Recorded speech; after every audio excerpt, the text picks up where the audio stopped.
मैं अक्सर सोचता हूँ हर देवता का कोई न कोई वाहन है। दुर्गा माँ ने सिंह को अपनाया, विष्णु जी गरुड़ पर सवार होते हैं, शिव जी नंदी पर विराजमान हैं और गणेश जी ने मूषक को चुना और भगवान कार्तिकेय ने मोर को चुना। लेकिन मैं सबसे वफादार हूं, फिर भी किसी देवता ने मुझे नहीं अपनाया। क्यों? क्या ताकत ही सब कुछ होती तो मां दुर्गा ने सिंह को क्यों अपनाया? क्या केवल गति मायने रखती तो विष्णु जी गरुड़ पर क्यों गए? अगर चतुराई का महत्व होता तो फिर गणेश जी ने मूषक को क्यों चुना? मैं तो स्वामी भक्त हूं, मरते दम तक साथ निभाने वाला, फिर भी मैं उपेक्षित हूं। लेकिन वहां पीपल के पेड़ के नीचे झप कर रहे संत महात्मा ने कुत्ते को देखा और उसकी व्यथा को समझ गए और कहा, वत्स, तुम्हारी व्यथा मैं समझ सकता हूं। आशी मुस्कुराए। पर क्या तुमने सोचा कि तुम्हें कोई देवता अपने पास क्यों नहीं रख सका? तुम्हारा स्वभाव ऐसा है कि तुम केवल एक के प्रति वफादार हो सकते हो। सिंह बलवान हो सकता है मगर वह स्वामी बदल सकता है। मूषक चतुर हो सकता है मगर वह अवसर के अनुसार भाग सकता है। लेकिन तुम तो एक बार जिसे अपना मान लो, उसके लिए प्राण भी दे सकते हो। महाभारत के अंत में जब युधिष्ठिर स्वर्ग जा रहे थे तब सभी गिर पड़े। भीम, अर्जुन, नकुल, सहदेव, यहां तक कि द्रौपदी भी। लेकिन कौन अंत तक साथ था? तुम। जब स्वर्ग के द्वार पर यमराज ने कहा कि इस कुत्ते को छोड़ो तो युधिष्ठिर ने कहा, जो मेरे साथ अंत तक रहा उसे छोड़ना अधर्म होगा, और उन्होंने स्वर्ग में जाने से इनकार कर दिया। बताओ, इससे बड़ी निष्ठा और क्या हो सकती है? तो फिर भी मुझे किसी देवता ने वाहन क्यों नहीं बनाया? आप पूरा वीडियो देखते हैं लेकिन लाइक और सब्सक्राइब नहीं करते, तो कर दो दोस्तों। काल भैरव को याद करो, उनके चारों ओर हमेशा तुम्हारे जैसे कुत्ते होते हैं। वाराणसी में तुम्हें भोजन कराया जाता है, पूजनीय माना जाता है। क्या यह सम्मान कम है?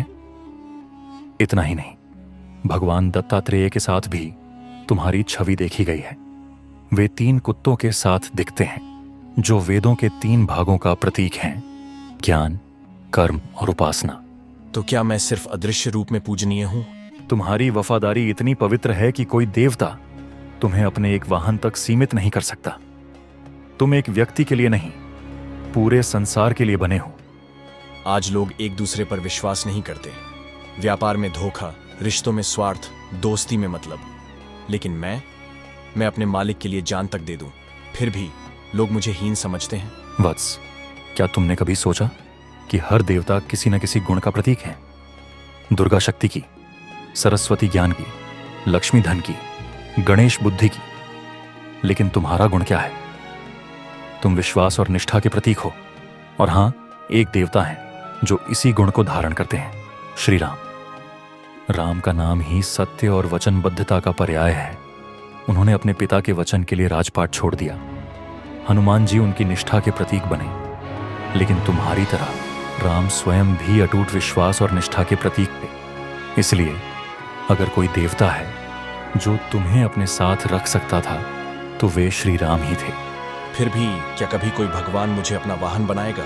शास्त्र कहते हैं कि जब कलयुग अपने चरम पर होगा तब भगवान कल की अवतार लेंगे। वह एक अश्व पर सवार होंगे, लेकिन क्या उनका सहायक कोई और हो सकता है? शायद यही वह क्षण होगा जब कोई देवता तुम्हें अपनाएगा। क्योंकि जब दुनिया स्वार्थ और धोखे से भर जाएगी तब केवल एक ही गुण सबसे बड़ा होगा, अटूट निष्ठा। और कौन इसमें तुमसे बेहतर हो सकता है? क्या कल की अवतार मुझे चुनेंगे? क्या मैं वह पहला कुत्ता बनूंगा जो किसी भगवान का वाहन बने? मैं प्रतीक्षा करूंगा उस दिन की जब यह संसार मेरी सच्ची ताकत को पहचानेगा। जब कोई कहेगा, यह सिर्फ एक कुत्ता नहीं, यह वफादारी की मूर्ति है। आज के युग में इंसानों का सबसे अच्छा दोस्त कौन है? सबसे ज्यादा वीडियो कुत्तों की देखी जाती है। सोशल मीडिया पर कौन ट्रेंड करता है? मैं। आप पूरा वीडियो देखते हैं लेकिन लाइक और सब्सक्राइब नहीं करते, तो कर दो दोस्तों।